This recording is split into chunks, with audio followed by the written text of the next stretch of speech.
มาถึงแดนสามเ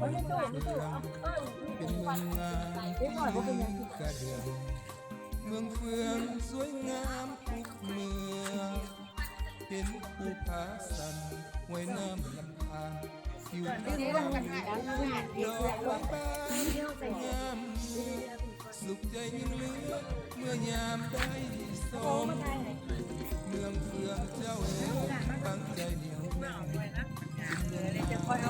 ผ่านเน้นแก่นแดนของสาวให้นางพาตึงพาเมือง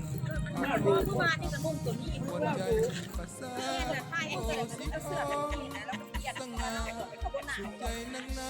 เมื่อยามได้สมเอารถไปก็ได้เมื่อได้มาก็จะลูกก็ซื้อเสียงเสื้อขอดามาแล้วละกันละกันเสียงนกก้องอะไรน้ำลีไหลลองบ้านสมเส้นงามลำตรงสดใสดังน้ำใจสาวเมืองสามื่นเมืองเฟืองอักษาสูงส่งยามแรงห้อยรับเปี่ยมเสียบค้าก็ได้เลยนกตาเออ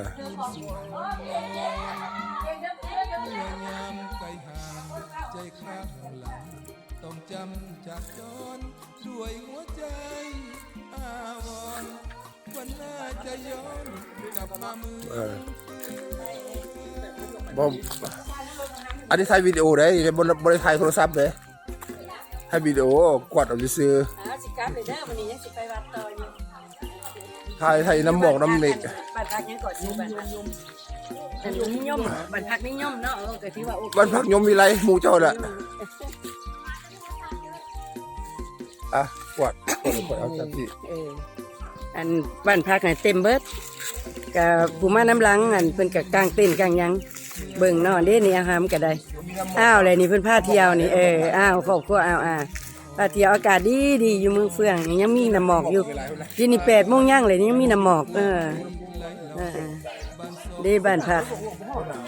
อ้าวลูกหลานกำลังลงมาแต่ห้องเนาะมอบกับเจ้เพราะว่าสิไปวัดไปเที่ยววัดต่อแล้วก็เตรียมกลับนอกจอกเที่ยวก่อนแล้วก็กลับเด้ก็มีอันบ้านพักเต็มก็มีจำนวนหนึ่งเพิ่นก็มากางเต็นท์อยู่เดินบรรยากาศก็ถือว่าดีหอบนาเลยสิมายำมาเที่ยวใหม่มันบ่มีโอ้ยเก่าเถอะบ่เป็นหยังนี่คลิปอยู่คลิปบ่สิเป็นหยังเลี้ยงสายวินล่ะได้อยู่หมอกก็นั่นน่ะพอมึงถ่ายวิดีโอจ้ะมาถ่ายคนนี้เป็นตู่เนาะตู่ไว้ตู่พันตึงอ่ะเด้นักบินเขาเกิดยืนไปเชี่ยวกับทายมาทายให้เอาไปปล่อยของ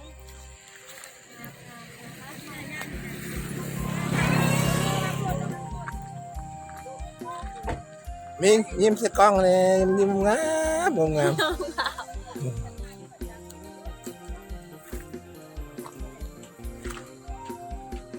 ไปตู้เมืองเฟือง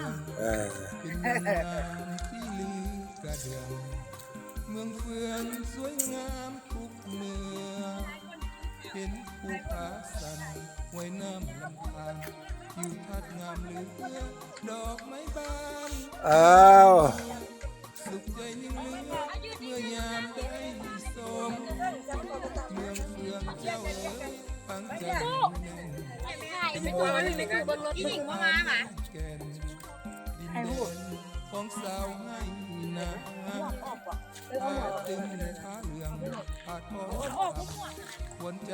ภาษาโอสีทองสมสุขใจนักหนาเมื่อยามได้สม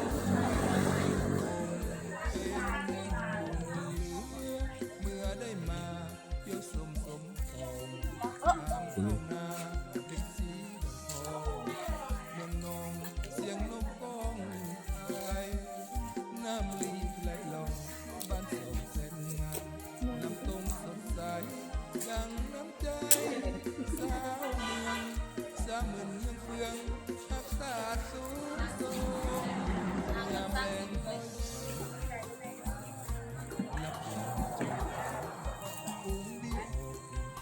ไป ตา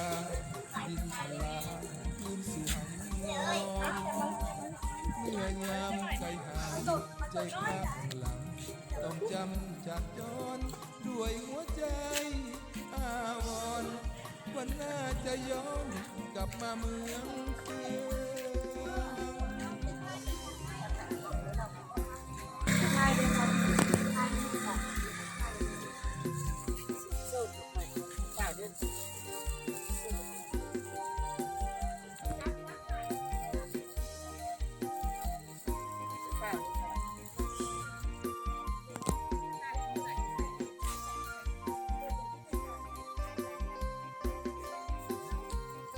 คงเป็นบุญเหลือเมื่อได้มาเยี่ยมสมปองงามเข้าหน้าเป็นสีทอง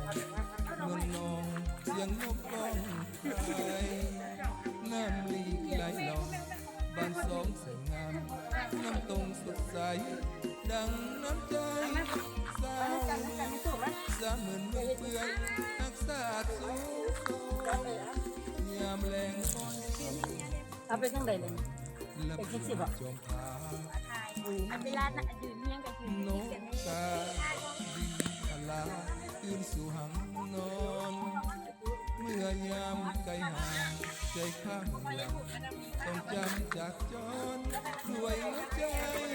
อาวรณ์วันหน้าจะย้อน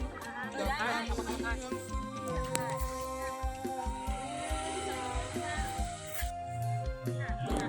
ลูกเห็นแต่เห็นแต่พระองค์เดียวใส่ให้เห็นเบิดบุญเห็นเบิดแล้วมันก็เป็นเรื่องสั่นเป็นลูกอ่านไปเอาทั้งเลย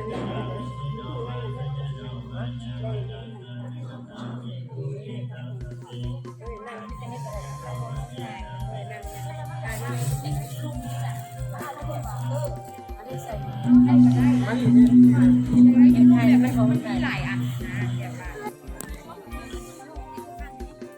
เมื่อมาถึงแดนสามแห่งเมืองเป็นเมืองงามที่ลือกระเดองเมืองเฟืองสวยงามทุกเมืองเห็นภูผาสันไว้น้ำลำธารทิวทัศน์งามเลือดอกไม้บานงามเมืองสุขใจยิ่งเหลือเมื่อยามได้สมเมืองเฟืองเจ้าเอ๋ยฟังใจเหนียวแน่